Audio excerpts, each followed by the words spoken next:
Obat jika hati gelisah dan obat hati yang mujarab. Jangan lupa subscribe atau bagikan ya. Dengarkan sampai selesai. Lo perlu dengarkan kembali sampai hati Anda tersentuh untuk tidak berbuat dosa dan menentang azab dari Allah SWT, karena sesungguhnya Allah SWT dan Rasul para utusannya sangat menyayangi kita. Dengan menyebut nama Allah yang Maha Pemurah lagi Maha Penyayang. Segala puji bagi Allah, Tuhan semesta alam. Maha Pemurah lagi Maha Penyayang. Yang menguasai di hari pembalasan. Hanya Engkaulah yang kami sembah, dan hanya kepada Engkaulah kami meminta pertolongan. Tunjukilah kami jalan yang lurus, yaitu jalan orang-orang yang telah Engkau beri nikmat kepada mereka. Bukan jalan mereka yang dimurkai dan bukan pula jalan mereka yang sesat. 1. Obat jika hati gelisah. Dalam hidup dan kehidupan kita tidak pernah terhindar dari rasa gelisah. Penyebabnya macam-macam, tergantung masalah yang kita hadapi. Rasa gelisah tidak boleh dibiarkan gitu saja, nanti bisa jadi penyakit hati.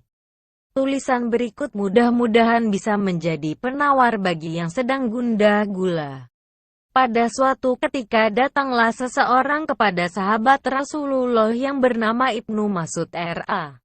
meminta nasihat. Katanya, "Wahai Ibnu Mas'ud, berilah nasihat yang dapat kujadikan obat bagi jiwaku yang sedang gelisah. Dalam beberapa hari ini aku merasa tidak tentram, jiwaku gelisah dan pikiranku kusut. Makan tak enak, tidur pun tak nyenyak." Maka Ibnu Mas'ud menasehatinya, katanya, "Kalau penyakit itu yang menimpamu, maka bawalah hatimu mengunjungi 3 tempat, yaitu ke tempat orang membaca Al-Quran. Engkau baca Al-Quran atau engkau dengar baik-baik orang yang membacanya. Atau engkau pergi ke pengajian yang mengingatkan hati kepada Allah. Atau engkau cari waktu dan tempat yang sunyi, di sana engkau berkholwat menyembah Allah. Umpama di waktu tengah malam buta, di saat orang sedang tidur nyenyak. Engkau bangun mengerjakan sholat malam, meminta dan memohon kepada Allah ketenangan jiwa, ketentraman pikiran dan kemurnian hati. Seandainya jiwamu belum juga terobati dengan cara ini, engkau minta kepada Allah agar diberinya hati yang lain, sebab hati yang kamu pakai itu bukan lagi hatimu." Setelah orang itu kembali ke rumahnya, dia diamalkannyalah nasihat Ibnu Mas'ud R.A. itu. Dia pergi mengambil wudhu, kemudian diambilnya Al-Quran, terus dia baca dengan hati yang khusyuk. Selesai membaca Al-Quran, berubahlah kembali jiwanya, menjadi jiwa yang aman dan tentram. Pikirannya tenang, kegelisahannya hilang sama sekali. Tentang keutamaan dan kelebihan membaca Al-Quran, Rasulullah telah menyatakan dalam sebuah hadits yang diriwayatkan oleh Bukhari dan Muslim, yang maksudnya demikian, ada 2 golongan manusia yang sungguh-sungguh orang dengki kepadanya, yaitu orang yang diberi oleh Allah kitab suci Al-Quran ini, dibacanya siang dan malam, dan orang yang dianugerahi Allah kekayaan harta. Siang dan malam kekayaan itu digunakannya untuk segala sesuatu yang diridai Allah.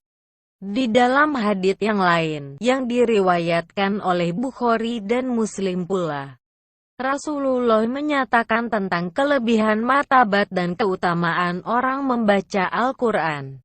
Demikian maksudnya, perumpamaan orang mukmin yang membaca Al-Quran adalah seperti bunga utrujah, baunya harum dan rasanya lezat.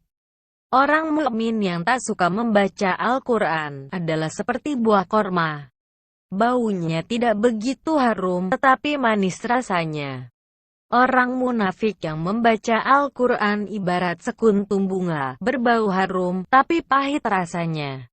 Dan orang munafik yang tidak membaca Al-Quran, tak ubahnya seperti buah hanzalah, tidak berbau dan rasanya pahit sekali. Dalam sebuah hadits, Rasulullah juga menerangkan bagaimana besarnya rahmat Allah terhadap orang-orang yang membaca Al-Quran di rumah-rumah peribadatan, masjid, surau, musala dan lain-lain. Hal ini dikuatkan oleh sebuah hadits yang masyhur lagi sahih yang berbunyi sebagai berikut, kepada kaum yang suka berjamaah di rumah-rumah peribadatan, membaca Al-Quran secara bergiliran dan ajar mengajarkannya terhadap sesamanya, akan turunlah kepadanya ketenangan dan ketentraman. Akan berlimpah kepadanya rahmat dan mereka akan dijaga oleh malaikat.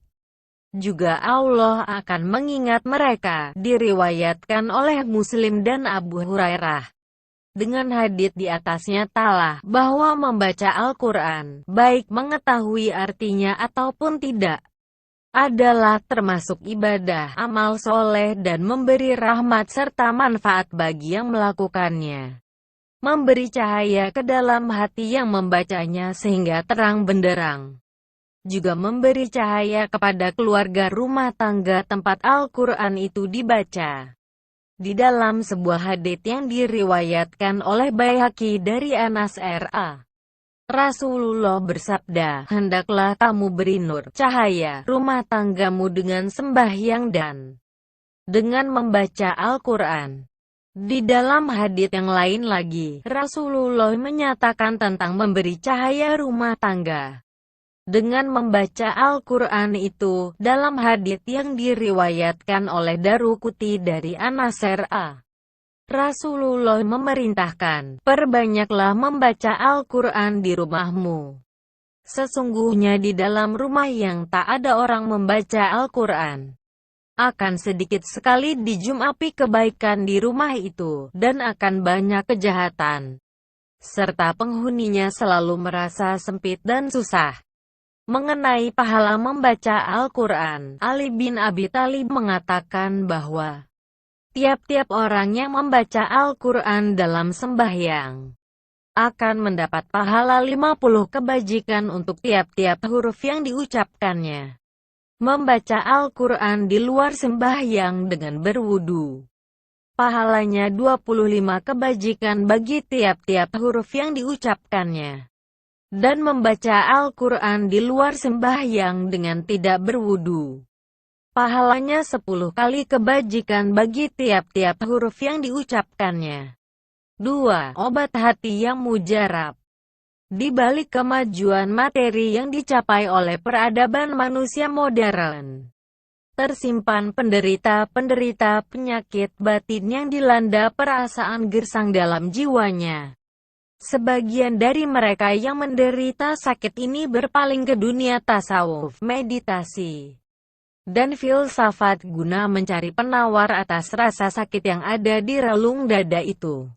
Bagi orang-orang yang beriman, sesungguhnya Allah telah menurunkan peringatannya berupa kitab Al-Quran sebagai obat untuk menenteramkan hati. Hai manusia, sesungguhnya telah datang kepadamu pelajaran dari Tuhanmu dan penyembuh bagi penyakit-penyakit yang berada dalam dada, dan petunjuk, serta rahmat, bagi orang-orang yang beriman. Quran Surat Yunus ayat 57. Dan kami turunkan dari Al-Quran suatu menjadi penawar dan rahmat bagi orang-orang yang beriman, dan Al-Quran itu tidaklah menambah kepada orang-orang zalim selain kerugian. Quran Surat Al-Isra ayat 82. Yaitu, orang-orang yang beriman, dan hati mereka menjadi tentram dengan mengingat Allah. Ingatlah, hanya dengan mengingati Allah lah hati menjadi tentram. Quran Surat Ar-Ra'd ayat 28. Al-Quran tidak bisa dilepaskan dari sifatnya sebagai kitab petunjuk. Untuk itu penggunaan Al-Quran sebagai obat adalah dengan cara menyelami maknanya, bukan dengan misalnya meminum air yang telah dicelupi beberapa ayatnya. Di antara waktu untuk menelaah Al-Quran adalah pada malam hari. Sisihkanlah sebagian dari waktu malam kita untuk amalan yang akan memperkaya jiwa ini.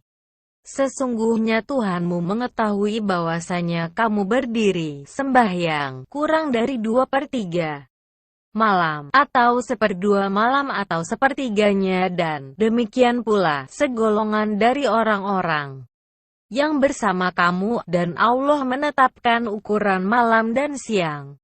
Allah mengetahui bahwa kamu sekali-kali tidak dapat menentukan batas-batas waktu-waktu itu.